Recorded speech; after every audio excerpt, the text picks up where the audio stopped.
这个挖机啊，它是履带的。平常的话，在路上走，第一是伤路面，第二是走得太慢了。那么今天我们用这个矿卡来驮着这个挖机走，我们看一下怎么驮。首先，我们把挖机先开到这个板车上，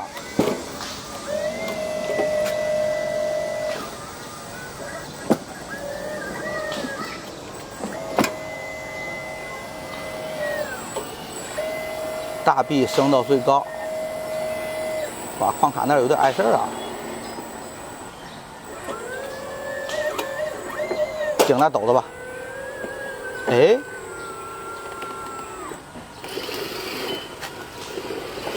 这波操作比较秀吧？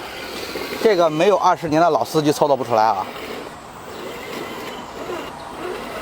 好，然后把它推到这个合适的位置，放在这个矿卡的铲斗里面，就放这儿吧。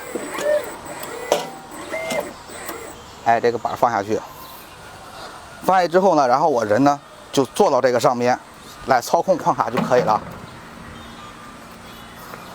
人就坐挖机上面，哎，就这样。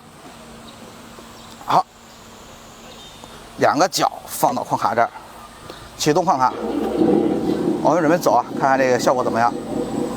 哎，还可以吧，效果还行啊。好 ，OK。